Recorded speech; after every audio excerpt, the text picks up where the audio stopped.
turabasuhuje nshuti zacu za Rurambo TV1 aho muri tubahaye mwiriwe abandi tubahaye mwaramutse bikurikiranye naho umuntu aherereye ku mugabane ariho. Ikindi twegereje umutumirwa wacu. Mwiriwe neza munyamakuru. Mwiriwe neza wa. Mwiriwe neza. Na amahoro rwose tubonye rirenze neza. Uyu munsi akazuba katse.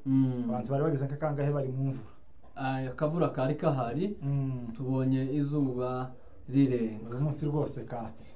Tuguhaye kaze hano. Yego. Kuri no channel yacu cyangwa se hano mu Kirambi aha tuhaganirira byinshi byubaka ta bisebanya tuzohakisha. Rero umutumirwa wacu muramuzi twari tumaze kumuhereza kaze cyangwa se kumwiyegereza. Tugiye kuganira hejuru y'ibihe twaducamo. Mbere na mbere mbanje guhereza ubwoko bwacu pole. Turimo gutakaza abantu bakomeye, turimo gupfusha intwari.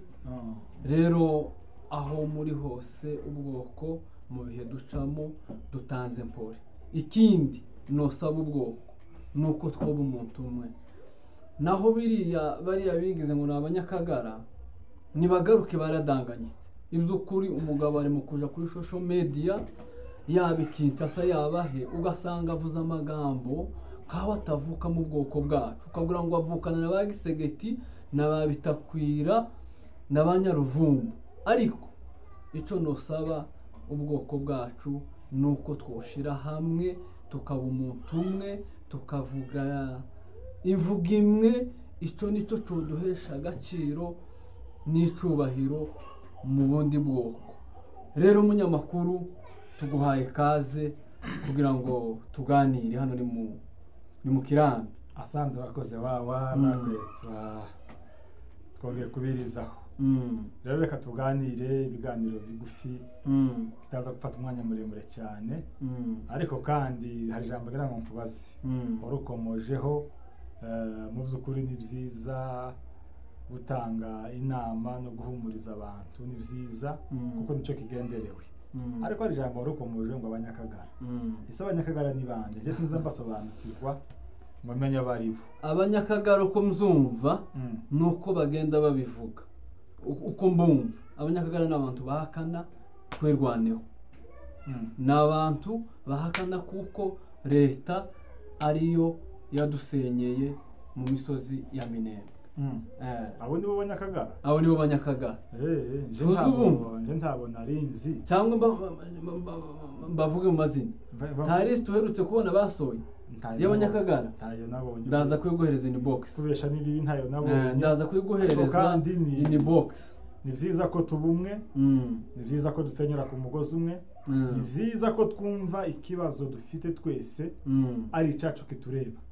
Kandi buriya umufaransa aravuze ngo union fait la force. Umwe n'imbaraga niduhuza tuzatsinda ibibazo byose bizaba biturwanya. Nambara uko zoza zose uko zoba zimeze nuko zoza zingana tubaye umwe twozitsinda. Hanyuma izo bindi waruvuze rero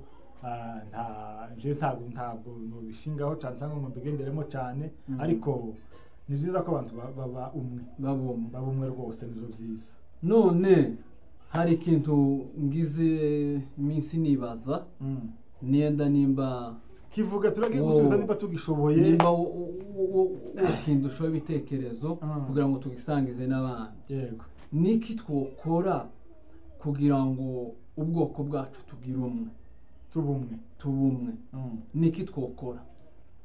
Urumva ikintu cyo kibazo uvuze si wowe wenyine ukibaza. Kibaza abantu benshi. Ariko kandi buriya cyo no kivugaho icyo twokora kugira ngo tubumwe. Ijambo rya mbere nugihe dutahura ko dufite ikibazo tukacumva kimwe. Iteka ryose igihe uzogira ikibazo warangiza ntucumve kimwe na mugenzi wawe nta bumwe buzaba bufite kwa kundi. Ariko igihe uzagira ikibazo ukacumva kimwe na mugenzi wawe cyo gihe ikibazo kizaba toroshe kukirwanya.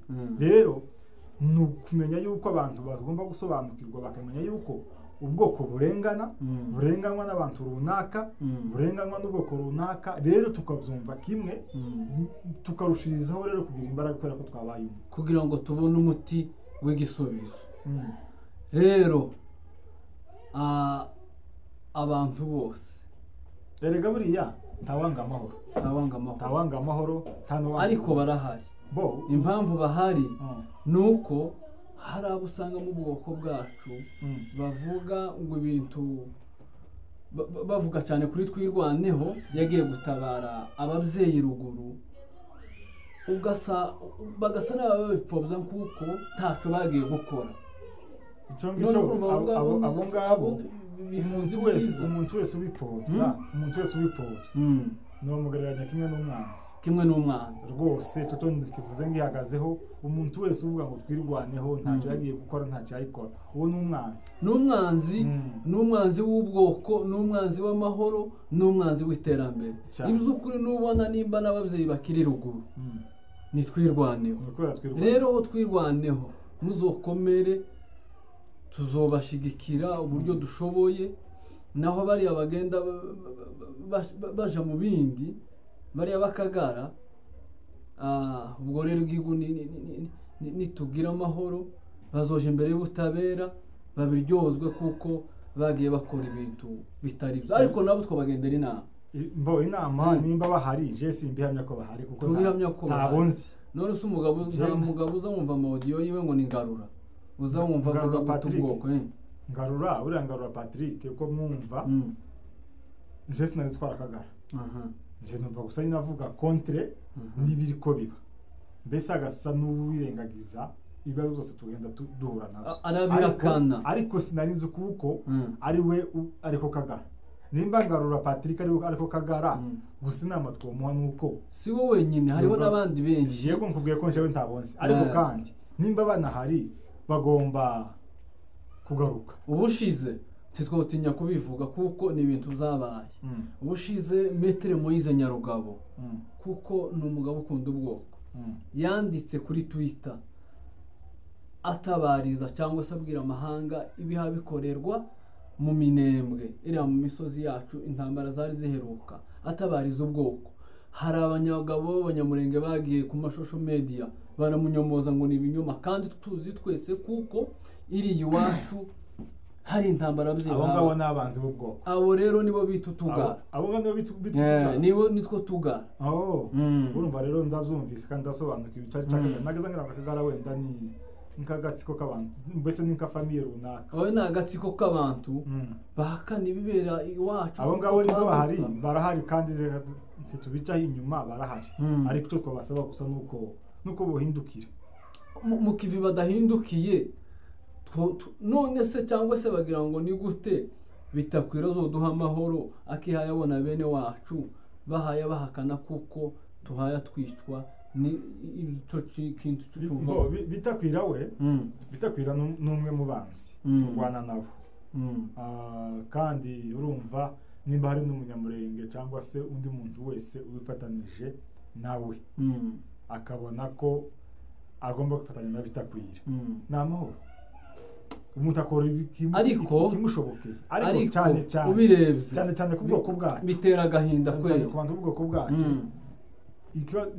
bazavuga ngo kuriya no kwigiza nkana no kwigiza nkana kuri ibiba barabizi ibikorwa barabizi kuriya no kwigiza nkana barangiza ntibavugira ubwoko gute kandi byitwa ngo bari imbere muri leta bakabyirengagiza abo ngabo cyangwa se ntibaza babona ibyo bitakwira azamanuka akaje murenge akaje gusansibiriza bene wabo ngo batumare ngo batunyage badutwikire gituma ibo batareba ibyo akora batomurwanya umuntu wese ukora yanga cyangwa se apfobya cyangwa arwanya yuko abanyamurenge batari ko bicwa cyangwa se abandi bose bicwa hirya no hino bene wacu bazarucuru Masisi n'ahandi hatandukanye umuntu wese ubipfobya uwo nguwo numufata nko mu nzira zibiri inzira ya mbere ariko arakorera inyungu z'indaye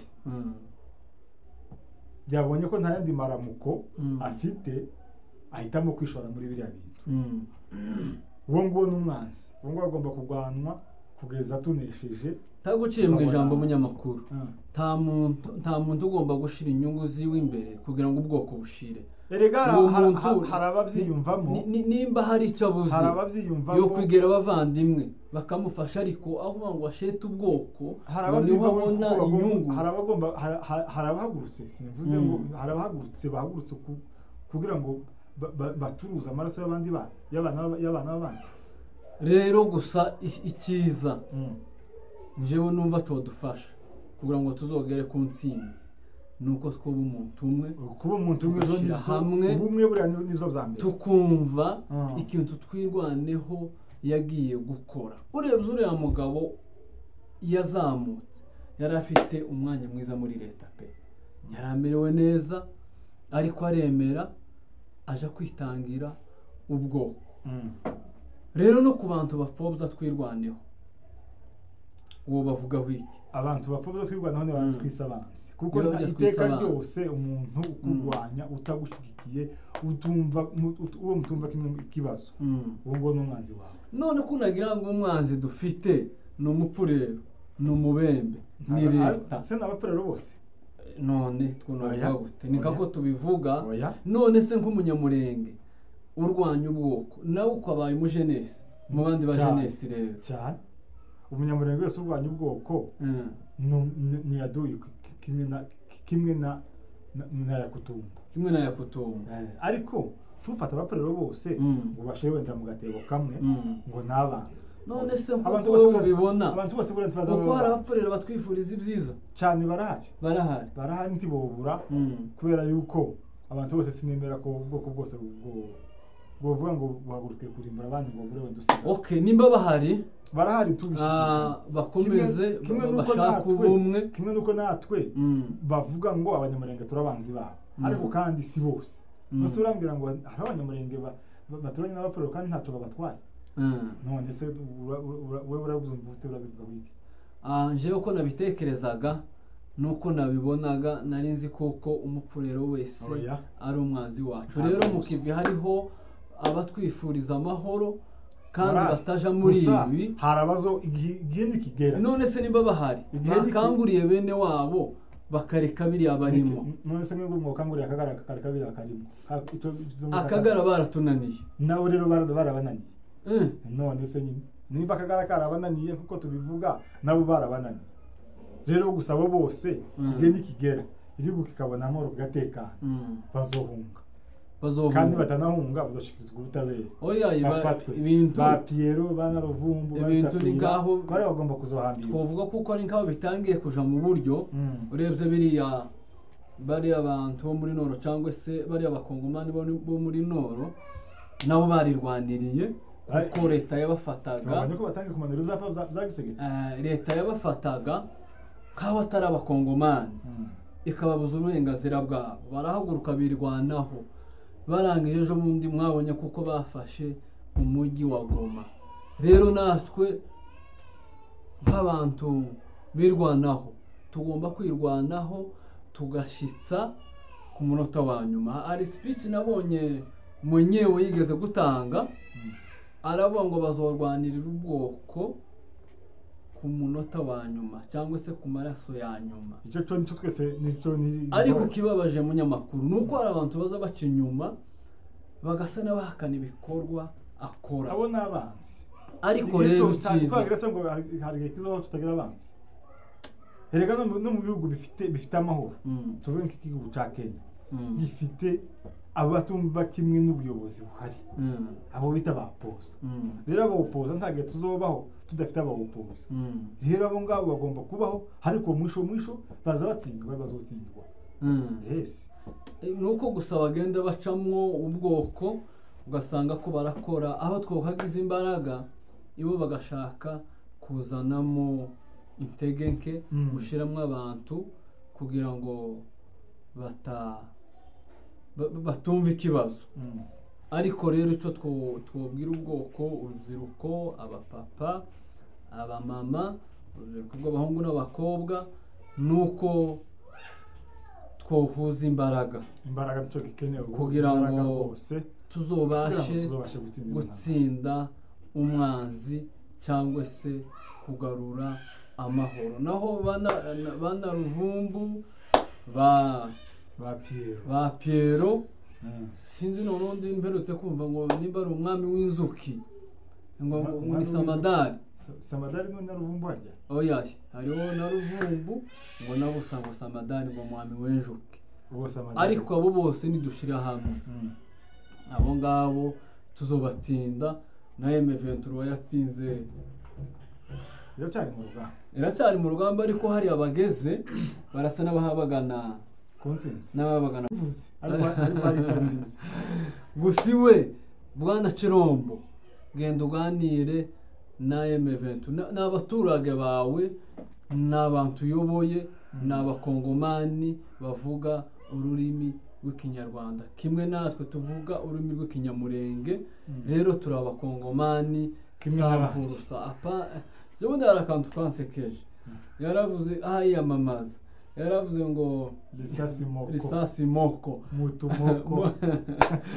Rero ukareba gasa ni nk'umuntu uri mu micezo ariko gabari abagabo kubera ububabare aribo bahuye nabo bariya kubera ububabare bagiye bakandamizwa na leta ibo bashize uburenganzira bw'abaturage imbere. Urebye neza ubundi ikintu cyantangaje ni ukuntu bakora amasuku mu mujyi wa Goma.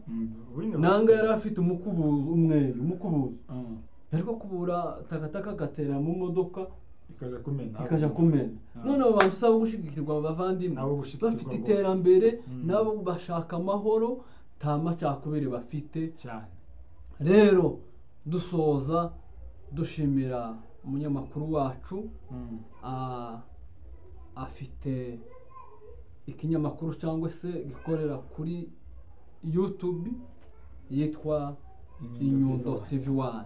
Kore subscribe n'abayikoze mukore share na comment mukomeze mumuteze imbere. Tubasaba rero natwe hano kuri Ruramba TV1 gukora subscribe mugakora share na comment kugira ngo dukomeze duhanane ibitekerezo. Rero icyo mugaya icyo mukenera ko twokongeramo mwagishira muri comment kugira ngo dukomeze twese tujane.